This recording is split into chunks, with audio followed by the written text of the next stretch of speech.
By the time she landed, the deal was already killing him. Cade stood under the cargo bay lights like he owed the night an apology.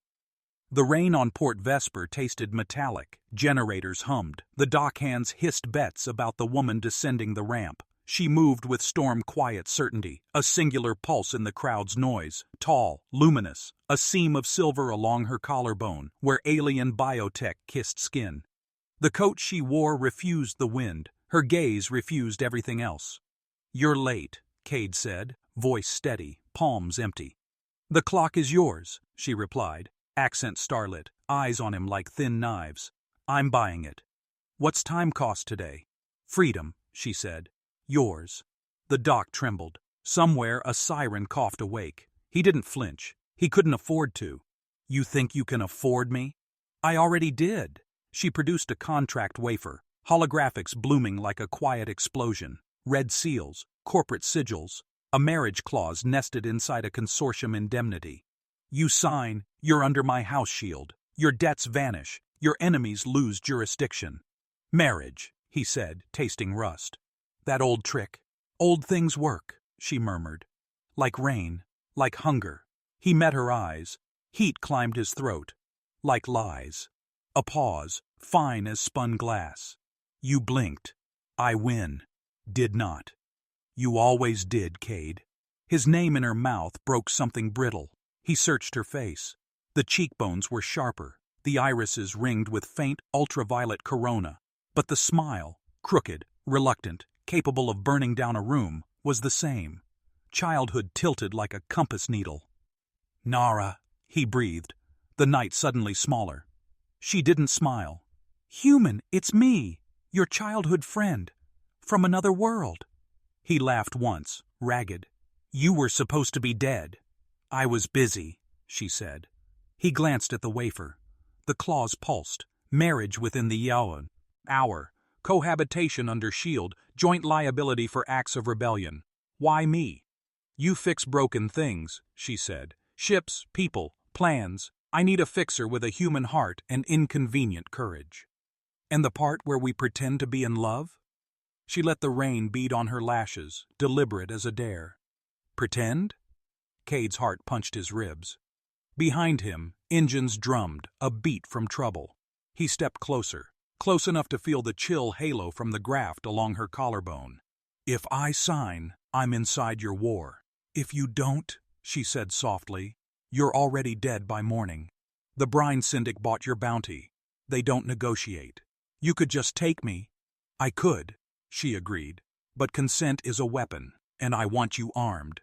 He watched his breath fog between them. The first time they'd met, they were 8, trading sea salt sweets behind the scrap market while a storm tore the sky into blue silk. She'd taught him to tie a fisherman's knot with her smaller, faster fingers. He'd taught her to spit like a prince. He remembered the sound of her laugh then, metal, heat, joy. He remembered the day she never came back. "Say that again, slowly," he said. "I'm buying your freedom," she said, syllables careful. "With a marriage contract." "And the price?" "You," she said. "All of you." He studied the terms. His hand shook once and stilled. "You could have asked." "I'm asking now." The dockhands had gone quiet, sensing real gravity. The rain's song thickened. The port AI muttered safety warnings, ignored like prayers. Cade thought of the brine syndic's knives. He thought of Nara at 8 with her crooked grin and dangerous kindness. He thought of the silver along her skin and the empire that had put it there. "What empire?" he asked. "The Meridian Combine," she said. "They called it a scholarship, then a procedure, then a purpose. Now they call me Tianut." Ears. "And you?" She tilted her head, the silver seam catching neon. "I call me anyone who refuses to be owned." He exhaled, slow. "We break rules because rules break people." A flicker of warmth crossed her face. "You kept that line." "I kept all your lines," he said, pulse hammering. "Nara, if I sign, I'm yours." "For now," she said, almost a smile. He took the wafer. The holograph bloomed, a ring of text that tasted like ozone. He thumbprinted. The contract swallowed his identity and spit him back wearing her house crest. The shield spun up, invisible but audible, like far thunder. "Congratulations," she said. "You just married a problem. Story of my life." "Mine too." A shadow crossed the dock, heavy boots and heavier intent. 3 brine enforcers fanned out, masks slick, rifles humming. Micro-tension sliced the air. "Docks closed," the lead said. "Bounty transfer. Step away from the mechanic." Nara didn't move. She looked like a sleepwalking storm. "He is under my shield." "Your paperwork won't matter with 3 holes in his chest." "It will when the shield burns your names into the sanction registry," she replied, voice mild. The enforcer hesitated. "You blink, we shoot." "You blink," Nara said, and her eyes flared. "You stop seeing." Cade felt the old reflex pull, the urge to stand behind her, to anchor her back while she faced the knives. He stepped to her side instead, shoulder to shoulder. "We can talk," he said. "We can," the enforcer said, for exactly 1 breath. Thunder rolled under the dock, not weather, engines. The brine skiff angling in, heavy with men. Cade's pulse sprinted, choices compressed like collapsing stars. "Nara," he said, barely moving his lips. "Does your ship have a vault?" "Yes." "Can we reach it?" "If we run," she said, eyes never leaving the guns. "Then count with me." "Always," she whispered. "On 3. The enforcer smirked. 2. The dock erupted. Light tore sideways as plasma cracked the air, and Cade dove with Nara into the storm of heat and steel. The first blast bit through. "A cargo crate!" The second screamed past his ear like a mechanical banshee. He hit the deck, tasting copper and ozone. Nara's hand grabbed his collar, yanking him upright as her coat shimmered, an energy field folding open like glass petals. "Run!" she hissed. They sprinted through the industrial maze, boots slamming metal, alarms wailing. Behind them, the brine squad roared pursuit, their rifles spitting blue death. Nara flung a sphere over her shoulder. It cracked mid-air and birthed a gravity pulse that slammed the pursuers into their own skiff. "Nice trick," Cade panted. "Wedding gift," she shot back, grinning. "Don't die before the honeymoon." Flirtation under fire. Classic her. The vault ship was ahead, a lean shadow between cargo stacks, its hull humming like a restrained heartbeat. Cade's chest burned as they reached the ramp. He slapped his hand on the biometric pad. Nothing happened. "It's locked to my genome," she said, out of breath but steady. "Let me." She pressed her palm against the console. The ship recognized her and sighed open. Cade stumbled in after her, the door sealing, as another blast shook the dock. "Auto-launch sequence initiated," the ship's voice intoned, female, calm, unnervingly intimate. Engines roared, drowning out the rain. Gravity tilted as the vessel tore skyward. Cade collapsed against a bulkhead, catching the metallic tang of recycled air and her scent, something sharp and electric, like ozone and memory. Nara leaned against the opposite wall, chest rising with controlled rhythm. "We're not safe yet." "You mean from them?" "I mean from me." He frowned. "What does that mean?" She didn't answer. The cabin lights flickered as turbulence grabbed the ship. Outside, Port Vesper shrank into a smear of neon and storm cloud. "Set course?" the AI asked. "Vault coordinates," Nara ordered. "Confirmed." The engine screamed higher. The ship shot through the upper atmosphere, light bending across the viewports like a wound. "You could have just called," Cade muttered. "They track everything, even words." He studied her. The silver along her collarbone pulsed faintly with her heartbeat. "What did they do to you, Nara?" "They upgraded obedience," she said, tone too calm. "Then I deleted it." "You escaped." "Not yet." She moved to the cockpit, her silhouette framed by lightning beyond the glass. "The Combine will chase this contract. They don't like property marrying itself." Cade followed, bracing as the ship bucked. "So I just signed up to be contraband?" "You signed up to be alive," she said, glancing at him. "Small victories, mechanic." "Don't call me mechanic. It's degrading." She smiled, finally, genuinely. "Then what should I call you?" "Partner?" "That word has gravity." "So do I," he said. "Ask the doc I dented." Her laugh cracked the tension, quicksilver and dangerous. Then, alarms again. Red lights strobed. Unidentified vessel approaching fast, the AI warned. Nara's smile died. They're early. Who's they? The Vault Guardians. They don't trust deserters. He dropped into the co-pilot seat. Tell me how to help. Ever flown through an ion storm? No. Good. She hit the thrusters. You'll do fine. The ship plunged into electric chaos.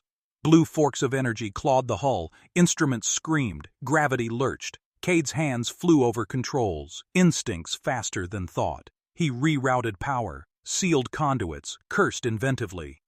You always did fix impossible things, she said, voice vibrating through the storm.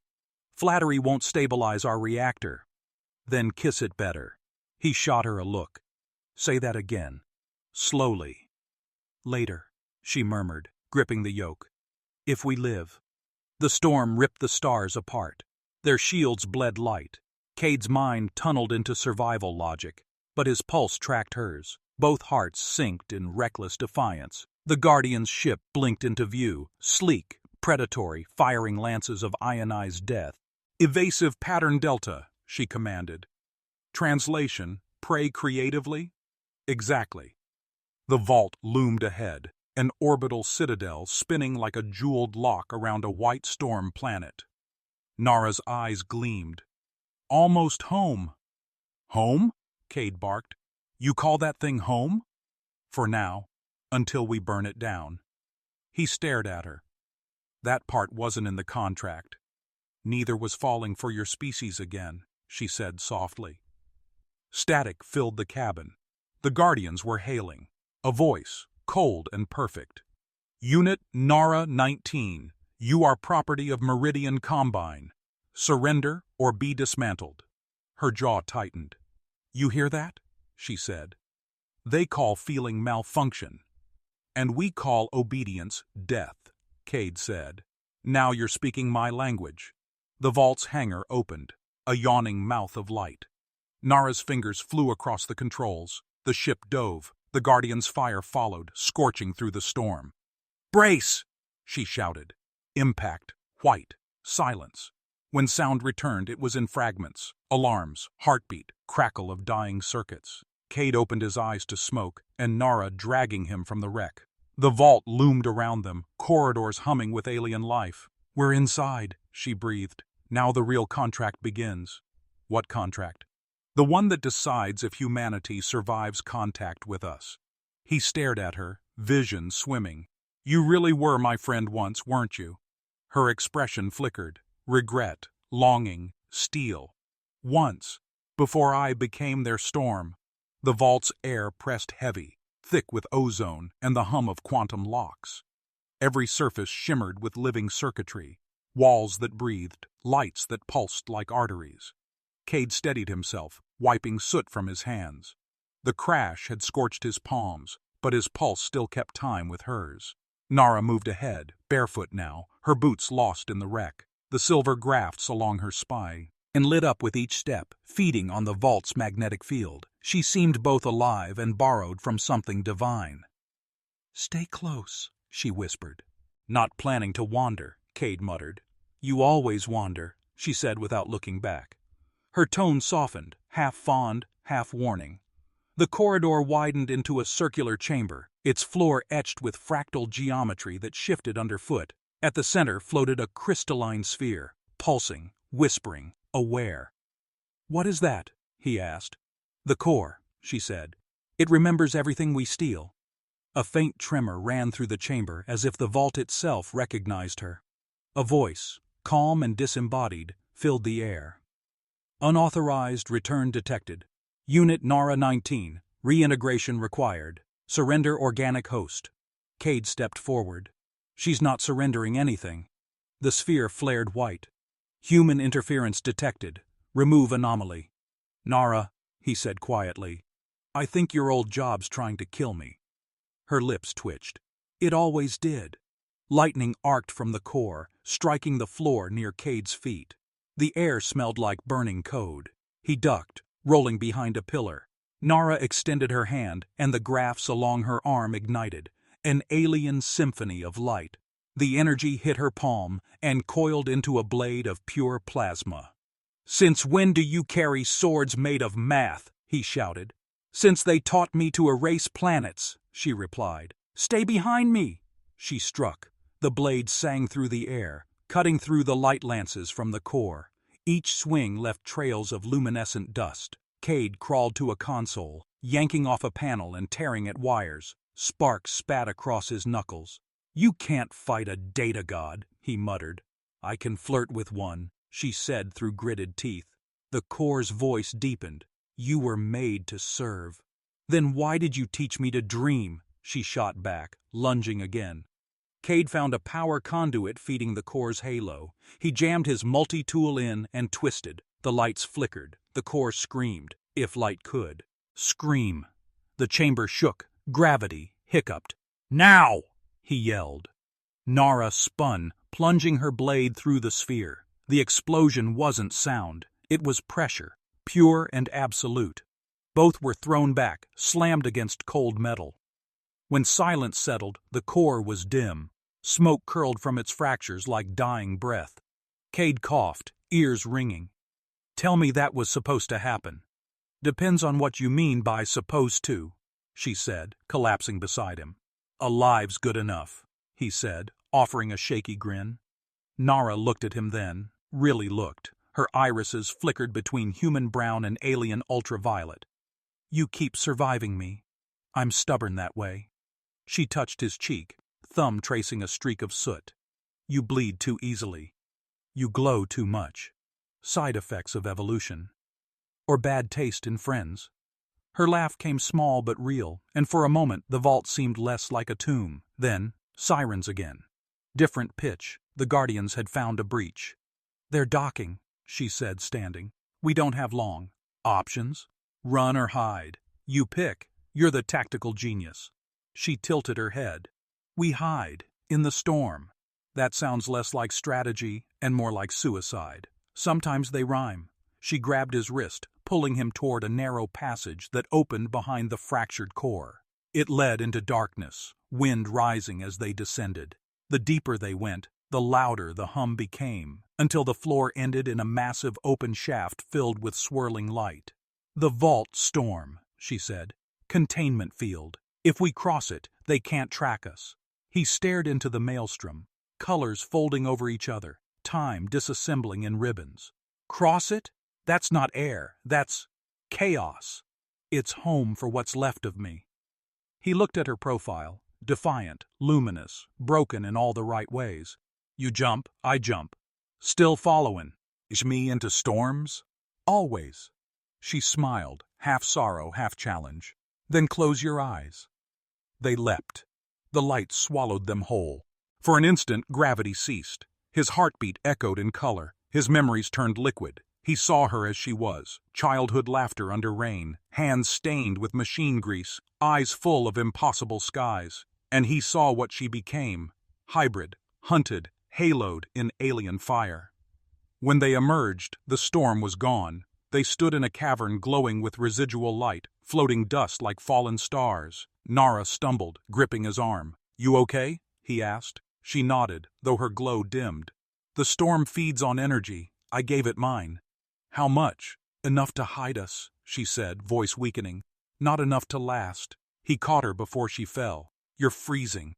"Biotech malfunction," she whispered. "Too much human left."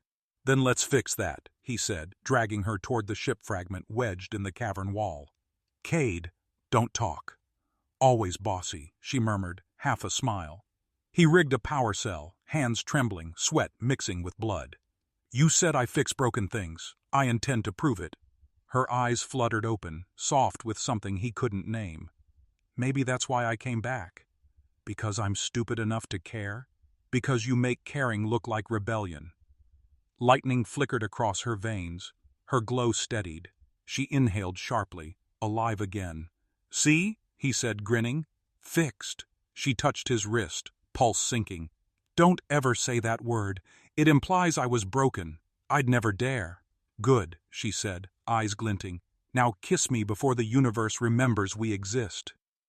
He hesitated. "You sure?" "Never," she whispered. "That's why it's fun." And as the vault's alarms faded behind them, Heat replaced fear. The storm outside roared like applause. The kiss didn't feel like rescue. It felt like combustion. Her lips were warm and trembling, carrying static from the storm. And when Cade finally pulled away, the air between them quivered. It as if reality itself had forgotten how to breathe. "Congratulations," she murmured, voice husky. "You just violated 12 interstellar codes." "Add it to my resume," he said. "Married, wanted, occasionally heroic." Her smile flickered, beautiful and dangerous.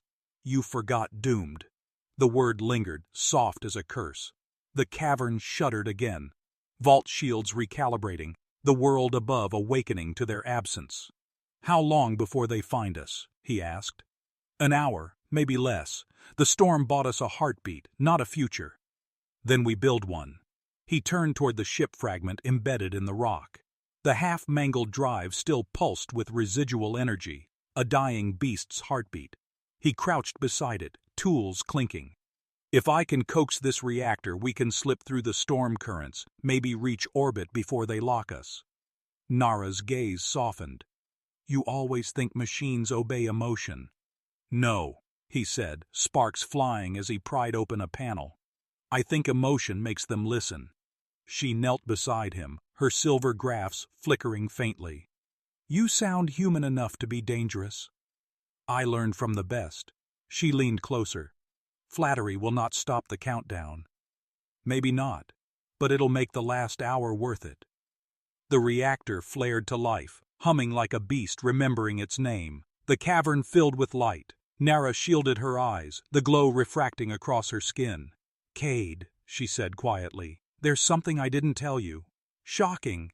"I'm serious." Her tone sharpened. "The Combine didn't just alter me. They installed a failsafe. If I go too long without returning to command, they trigger retrieval." "Retrieval?" "Think possession. My body. Their code." His jaw clenched. "How long?" She looked away. "Minutes." He froze. "You waited until now to tell me this?" "I didn't want to make you run."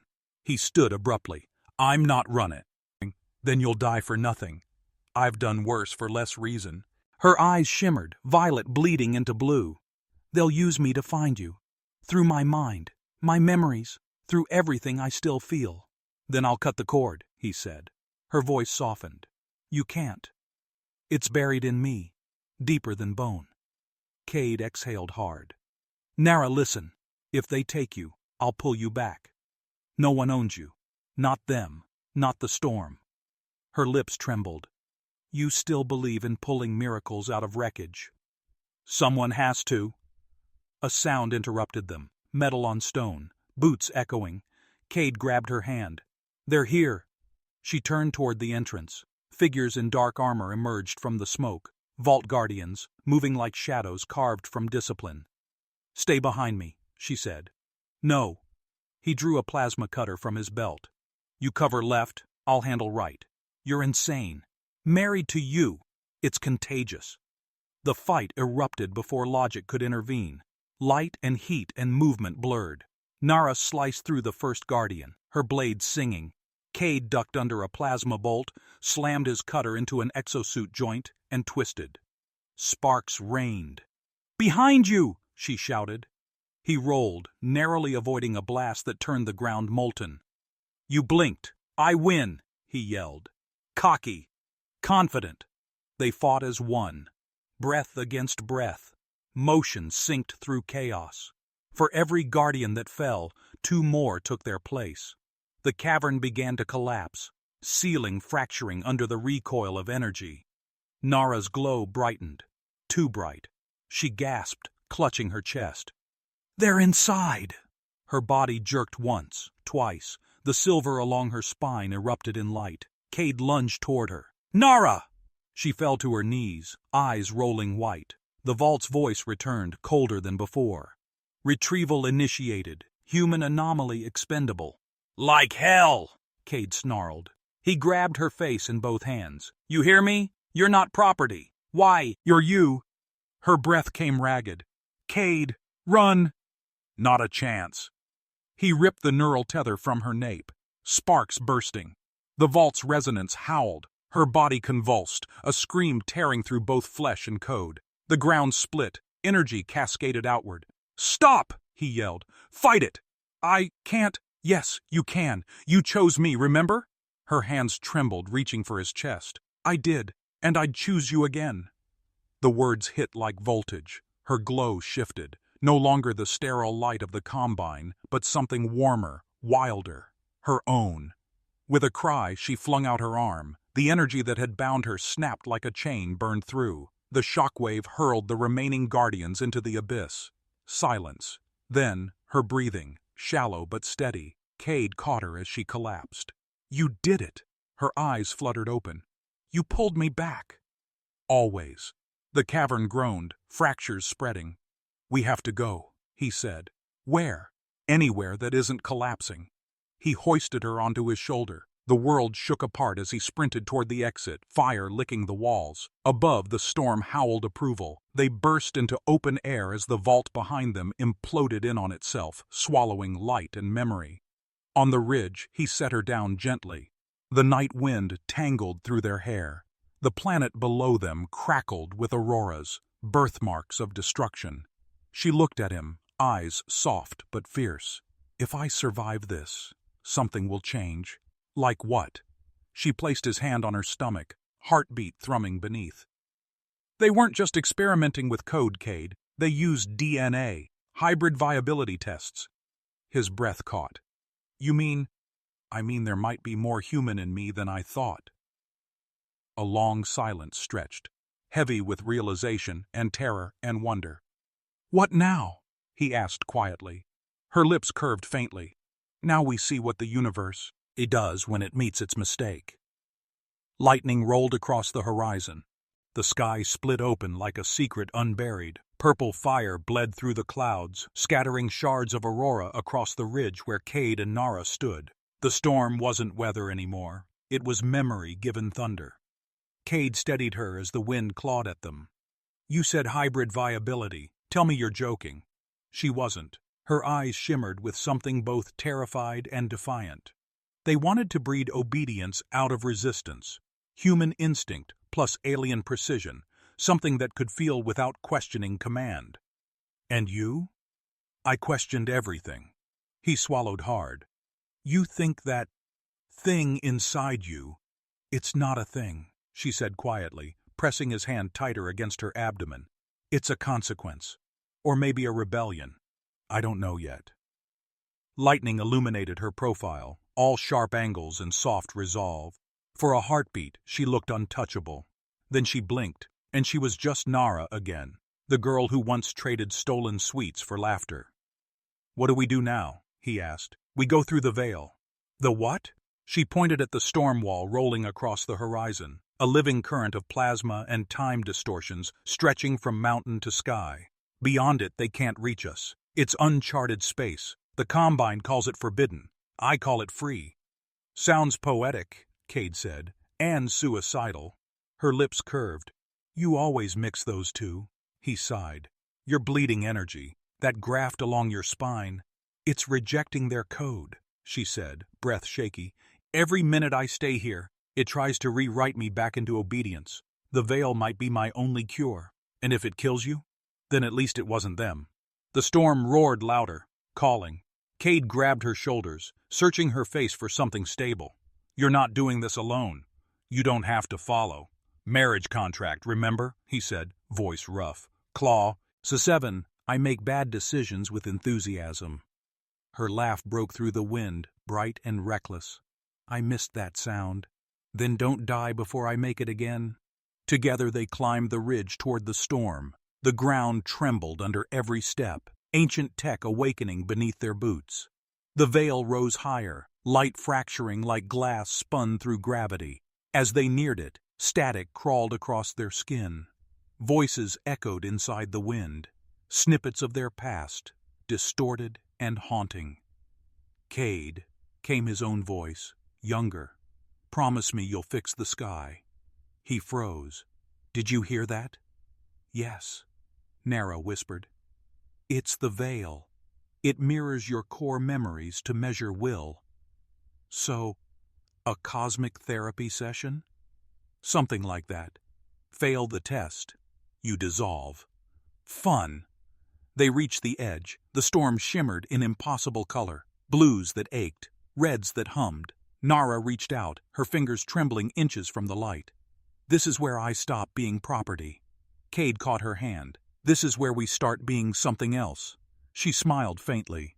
You really think humans are worth all this? Always. She looked at him for a long time. You feel to think, she said softly. We were made to think to feel. Maybe that's why I needed you. And maybe, he said, pulling her closer, the universe needed both. They stepped into the veil. The world fractured into sensation. Color tasted like sound. Gravity folded into breath. Every thought bloomed visible. Every heartbeat echoed like music. He saw himself reflected infinite times, each version holding a different future. Soldier, mechanic, martyr, lover, all of them reaching for her. Nara! He shouted through the chaos. Her voice came back, layered, distorted. I'm here. Keep your mind anchored. Think of me. He did, her laugh under the rain, her hands fixing engines, her eyes daring him to serve. He clung to those images as the storm tried to rewrite him. Then, a surge, bright, violent, final. The veil screamed. Cade felt his consciousness tear and rebuild, every nerve reborn in light. When he opened his eyes, silence replaced thunder.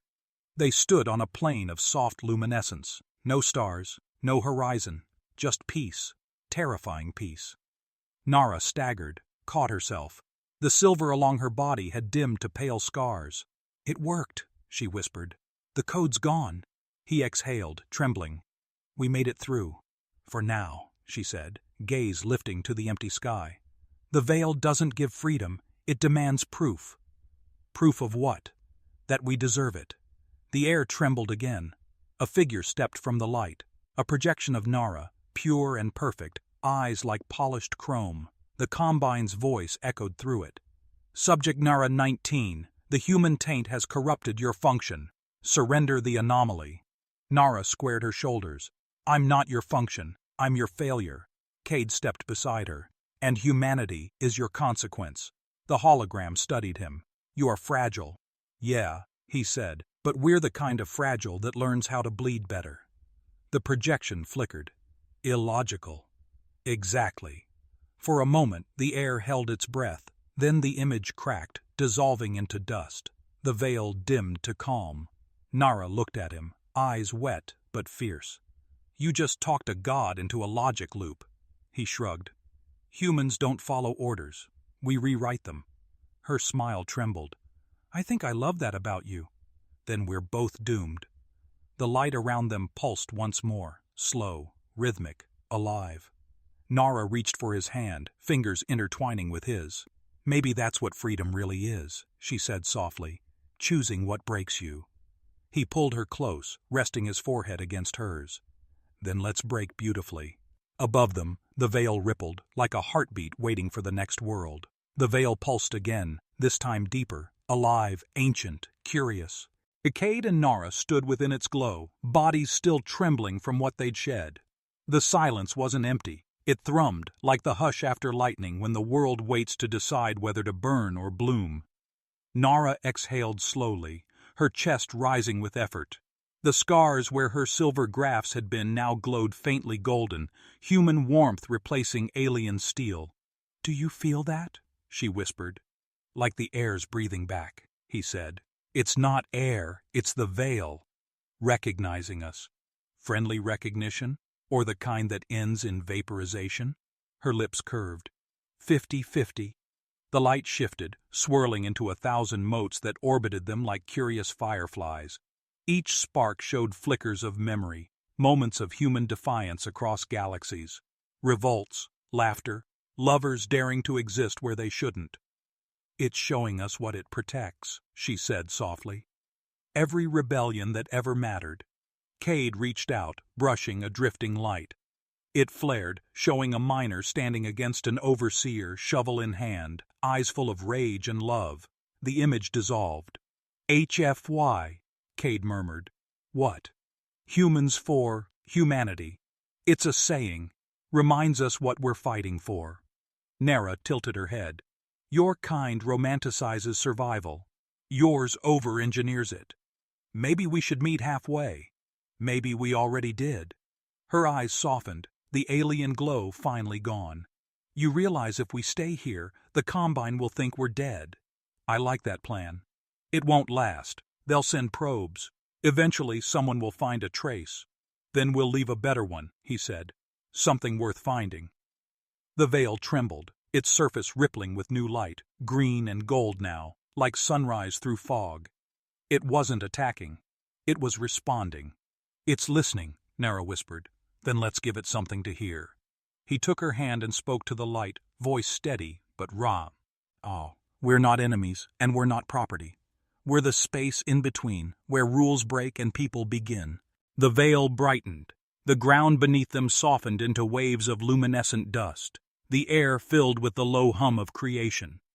Cade, Nara's voice wavered. It's rewriting us again. Let it, he said. Maybe this time we choose what we become. A beam of color rose from beneath their feet, wrapping around them like liquid light. Their bodies lifted slightly, hair floating weightless. The hum became a rhythm, heartbeats syncing with the pulse of the veil. Then, quiet. When the glow faded, they stood changed. His eyes shimmered faintly now, reflecting the same golden light that pulsed beneath her skin. She looked at him, recognition blending with wonder. What did it do? She asked. Maybe it made us both half of something whole. He stepped closer, brushing a strand of hair from her face. You said freedom needed proof. And we just became it, she whispered. The veil rippled, revealing shapes moving within the light. Other beings, watching. Shadows of those who'd crossed before, or ghosts of those who tried. One stepped forward, its outline vaguely human, eyes like stars. You've survived the veil, it said, voice 1,000 whispers. Few do. Cade tensed. We didn't come to conquer. Nor could you, the being said. You came to remember, and now you will carry the memory. Carry it where? Nara asked. Back. The word struck like thunder. Nara's eyes widened. You mean through the veil again?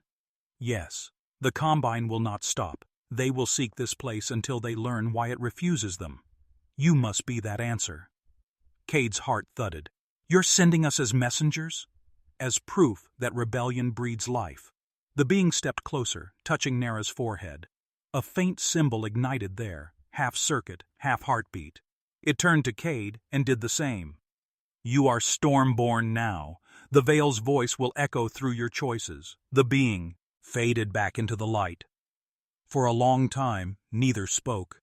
Then Cade said quietly, I hate when cryptic gods outsource destiny. Nara smiled faintly. You'd rather fix it yourself? Obviously.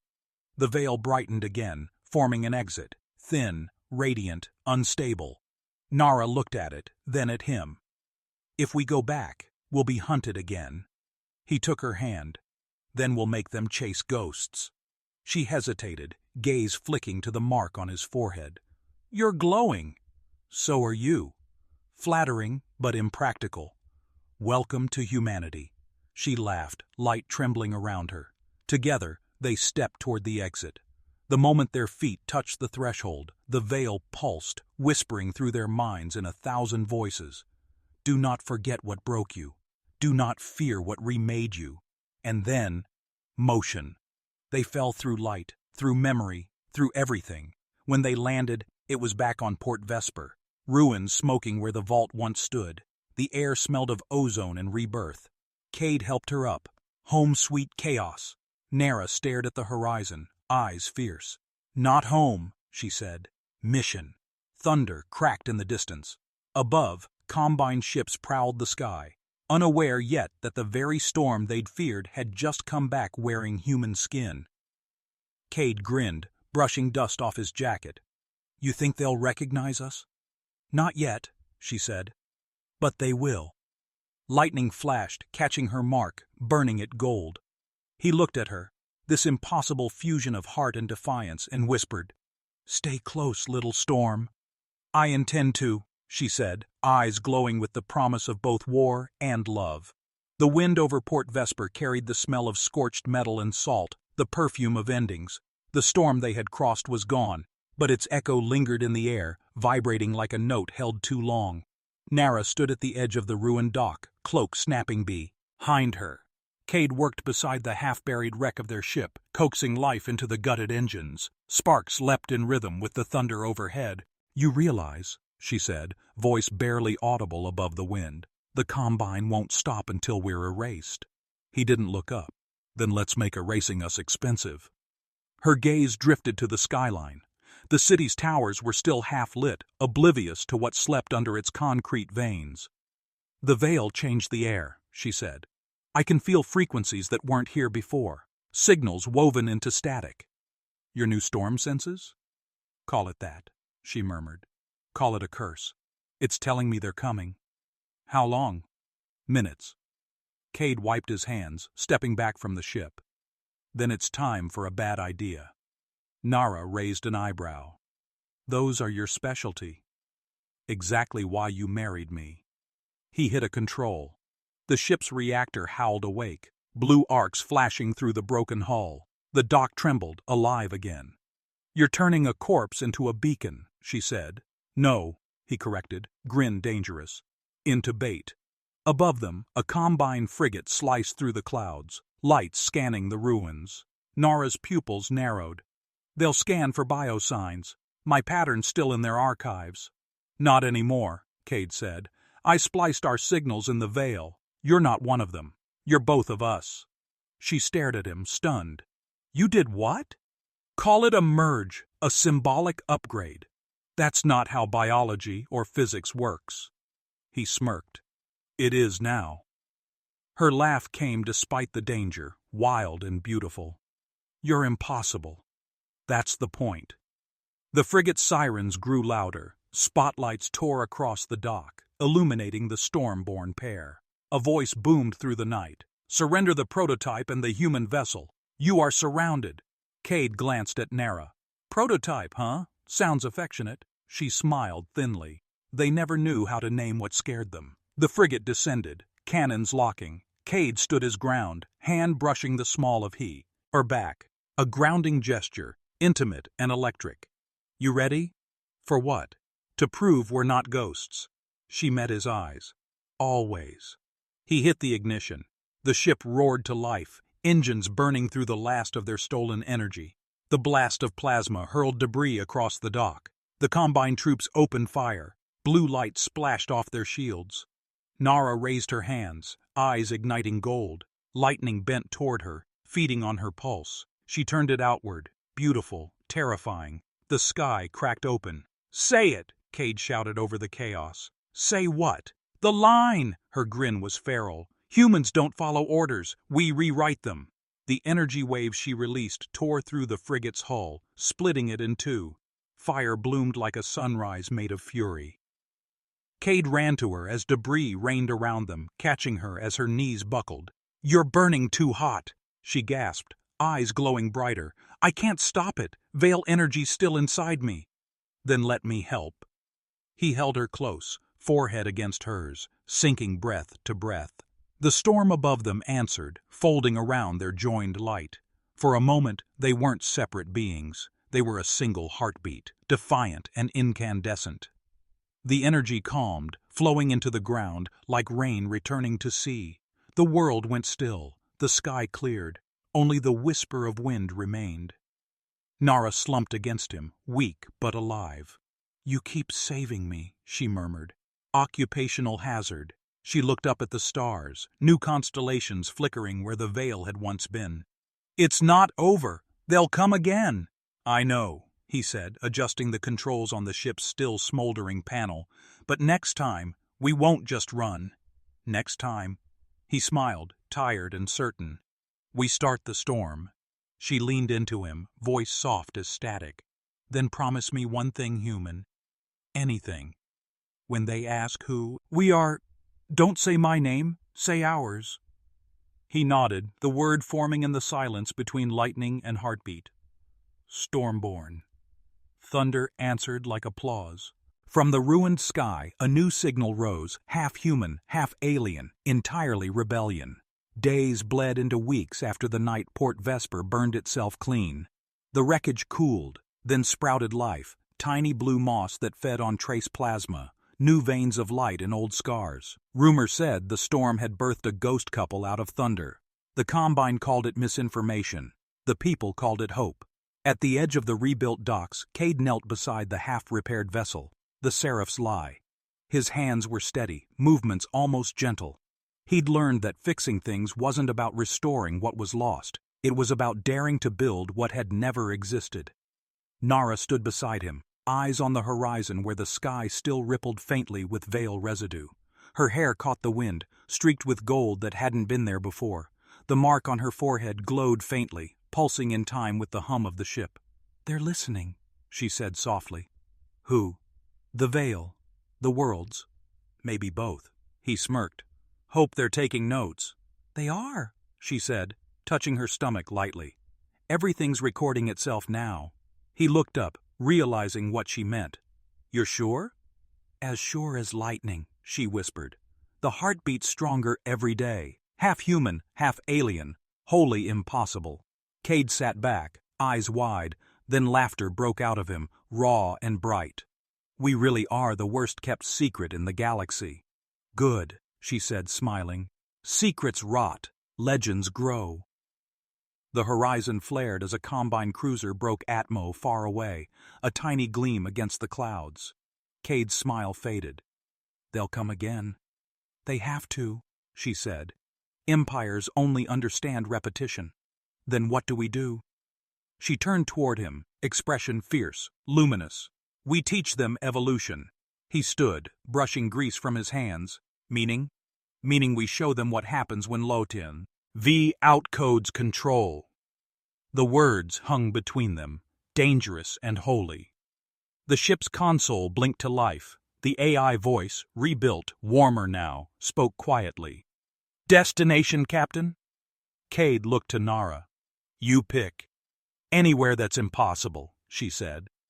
"Then we're already home." She laughed, leaning her head on his shoulder. "You know, you never asked me why I came back that night." He tightened his arm around her waist. "Because you missed my cooking?" "Because I missed being seen," she said. "The Combine looked through me. You looked at me." He kissed her hair, voice soft. "Guess the universe had taste after all." The engines purred, rising in pitch. Outside, lightning spidered across the clouds, tracing constellations that didn't exist yesterday. Cade set the ship's course for the unknown. "You ready, little storm?" She smiled. "Always." As the Seraph's Lie lifted, the air shimmered with distant echoes. The veil's voice, woven into wind and light. "Do not forget what broke you. Do not fear what remade you." The ship pierced the clouds, leaving a trail of golden fire across the sky. Below, whispers began, of two beings who defied gods, who turned a contract into a revolution. They called them Stormborn. And far above the stars, the veil pulsed once, as if amused, as if proud. "If you were them, would you sign that contract? Tell me below."